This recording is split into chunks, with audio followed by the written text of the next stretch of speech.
ನಮಸ್ಕಾರ ವೀಕ್ಷಕರೇ, ಮತ್ತೊಮ್ಮೆ ನಿಮಗೆಲ್ಲರಿಗೂ ನನ್ನ ಚಾನಲ್ಗೆ ಸ್ವಾಗತ. ಸೊ ಇವತ್ತು ಮಾರ್ನಿಂಗಿಂದ ವ್ಲಾಗ್ನ ಸ್ಟಾರ್ಟ್ ಮಾಡಿದ್ದೀನಿ. ಅಂದ್ಕೊಂಡಿದ್ದೇನೆ ಫುಲ್ ಡೇ ವಿಡಿಯೋನ ಶೂಟ್ ಮಾಡೋಣ ಅಂಥೇಳಿ.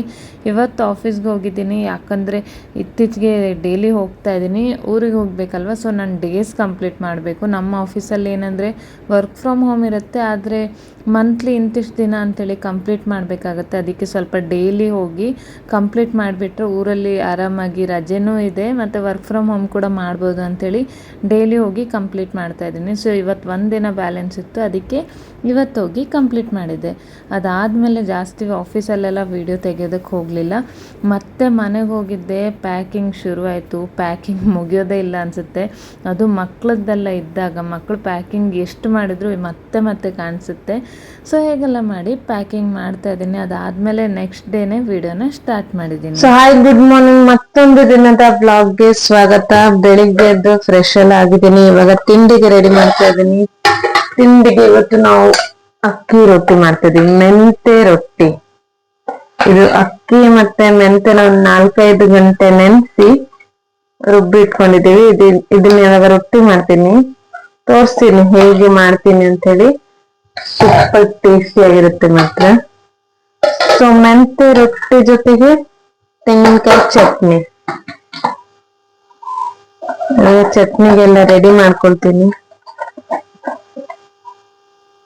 ತೆಂಗಿನಕಾಯಿನ ಹಾಕೊಳ್ತೀನಿ ಚಟ್ನಿಗೆ. ಇದು ಆಕ್ಚುಲಿ ಫ್ರೀಜರ್ ಒಳಗಡೆ ಇಟ್ಕೊಂಡಿದ್ವಿ. ಕಾಯಿ ಎಷ್ಟು ಹಾಕುದೆ ಅಮ್ಮ? ಕಾಯಿ ಎಷ್ಟು ಹಾಕುದೆ? ಇದ್ರ ಜೊತೆಗೆ ಇವಾಗ ಇದು ಹುರ್ಗಡ್ಲೆ ಹಾಕೊಳ್ತಾ ಇದೀನಿ. ಸೂಪರ್ ಆಗಿರುತ್ತೆ ಚಟ್ನಿ ಹುರ್ಗಡ್ಲೆ ಹಾಕೊಂಡ್ರೆ.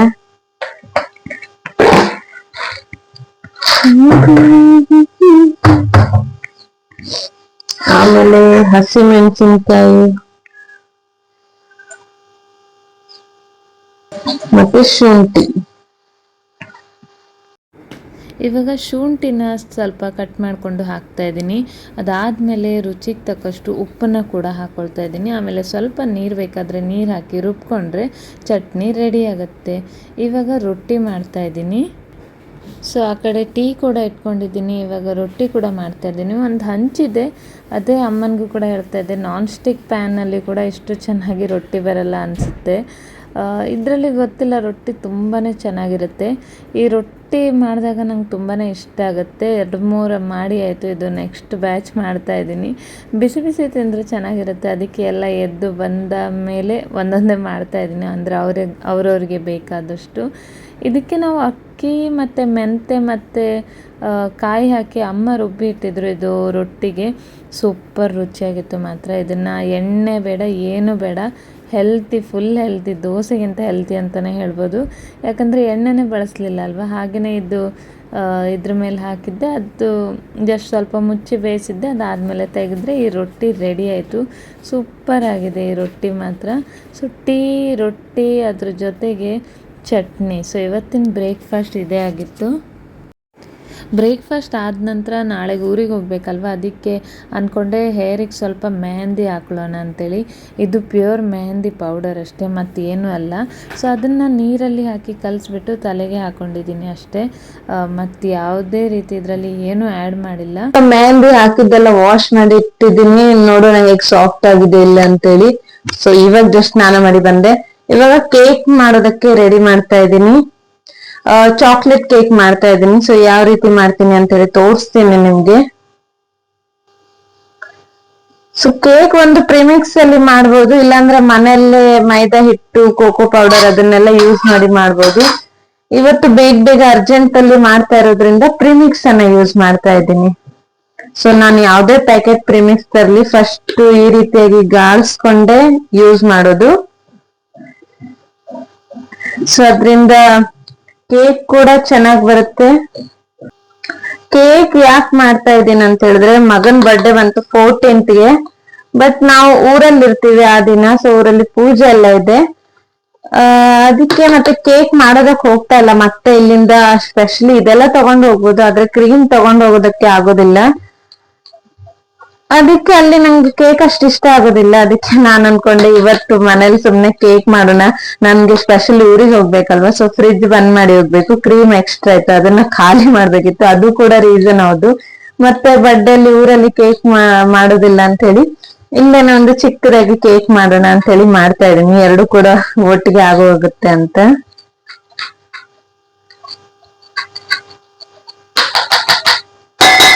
ಇದಕ್ಕೆ ನಾನು ಯಾವ್ದೇ ರೀತಿ ಮೆಜರ್ಮೆಂಟ್ ತಗೊಂಡಿಲ್ಲ.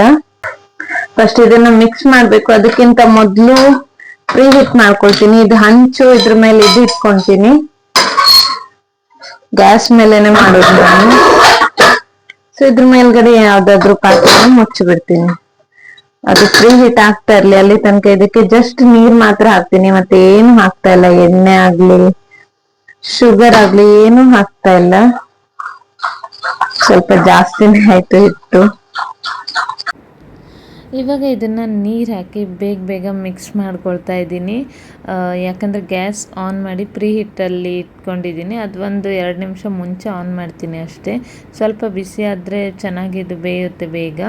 ಇವಾಗ ಇದು 6 ಇಂಚಿನ ಟಿನ್ ತೊಗೊಂಡಿದ್ದೀನಿ. ಸ್ವಲ್ಪ ಎಣ್ಣೆ ಹಾಕಿ ಹಾಕ್ಕೊಂಡಿದ್ದೀನಿ, ಸೊ ಕೆಳಗಡೆ ಅಂಟದೇ ಇರಲಿ ಅಂತೇಳಿ. ಇವಾಗ ಆ ಟಿನ್ನಿಗೆ ಈ ಪ್ರಿಮಿಕ್ಸನ್ನು ಹಾಕಿ ಜಸ್ಟ್ 1-2 ಸಲ ಟ್ಯಾಪ್ ಮಾಡಿದ್ದೀನಿ.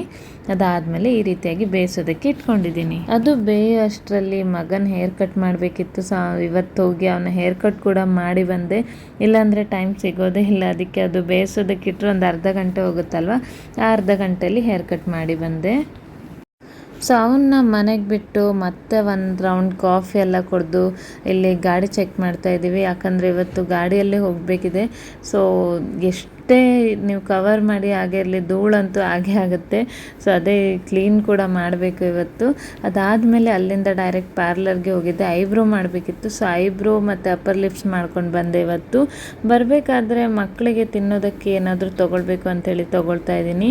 ಇಲ್ಲಿ ನಾನು ಅದು ಬೋಟಿ ಅಂತ ಹೇಳ್ತಾರೆ, ಇಲ್ಲಿ ನಲ್ಲಿ ಅಂತೀವಿ, ಅದನ್ನು ತೊಗೊಂಡಿದ್ದೀನಿ. ಮತ್ತು ನೆಲಗಡಲೆ, ಫ್ರೈಡ್ ನೆಲಗಡಲೆ, ಅದರಲ್ಲಿ ಸಿಪ್ಪೆನೇ ಜಾಸ್ತಿ ಇದೆ. ಆಮೇಲೆ ಸ್ವಲ್ಪ ಬಾಳೆಹಣ್ಣಿನ ಚಿಪ್ಸು, ಆಮೇಲೆ ಅದೇನೋ ಒಂದಿತ್ತು ಪ್ಯಾಕೆಟ್, ಅದನ್ನು ಕೂಡ ತೊಗೊಂಡಿದ್ದೀನಿ. ಊರಲ್ಲಿ ಕೂಡ ತಿನ್ನೋದಕ್ಕಾಗತ್ತೆ. ಅದಲ್ಲದೆ ನಮಗೆ ಹೋಗುವಾಗ ಕೂಡ ತಿನ್ನೋದಕ್ಕೆ ಚೆನ್ನಾಗಿರುತ್ತೆ ಅಂಥೇಳಿ ತೊಗೊಂಡಿದ್ದೀನಿ. ಅದ್ರ ಜೊತೆಗೇ ಹಣ್ಣು ಅದೆಲ್ಲ ತೊಗೊಂಡು ಇವಾಗ ಮನೆಗೆ ಹೋಗ್ತಾ ಇದ್ದೀನಿ. ಆಲ್ಮೋಸ್ಟ್ ಮಧ್ಯಾಹ್ನ 1 ಗಂಟೆ ಆಗಿದೆ ಮನೆಗೆ ಹೋಗುವಾಗ. ಇವತ್ತು ಲಂಚಿಗೆ ದೋಸೆನೇ ಮಾಡ್ತಾಯಿದ್ದೀವಿ. ಆ್ಯಕ್ಚುಲಿ ಊರಿಗೆ ಹೋಗಬೇಕಾದ್ರೆ ದೋಸೆ ಇಟ್ಟು ಅದನ್ನೆಲ್ಲ ಖಾಲಿ ಮಾಡಬೇಕಿತ್ತು. ಅದಕ್ಕೆ ನಿನ್ನೆ ನಾನು ಸಂಜೆ ಪಲ್ಯ ಮಾಡಿದ್ದೆ, ಪರೋಟ ಮಾಡೋದಕ್ಕಂಥೇಳಿ ಆಲೂಗಡ್ಡೆ ಪಲ್ಯ.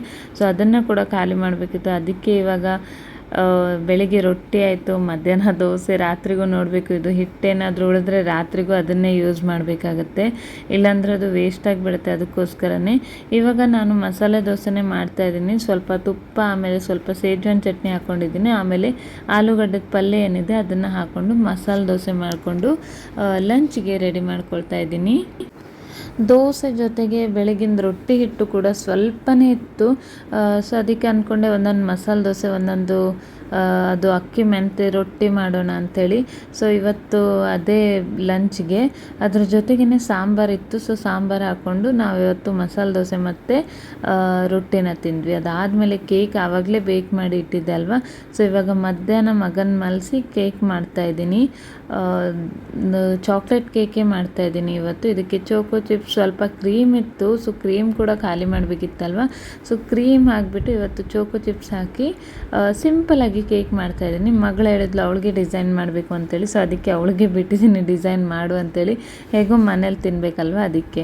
ಅದಾದ ನಂತರ ನಾವೆಲ್ಲ ಹೋಗಿದ್ವಿ ಹೊರಗಡೆ. ಸ್ವಲ್ಪ ಬಟ್ಟೆ ಎಲ್ಲ ತೊಗೊಳ್ಬೇಕಿತ್ತು, ಅದಕ್ಕೋಸ್ಕರನೇ.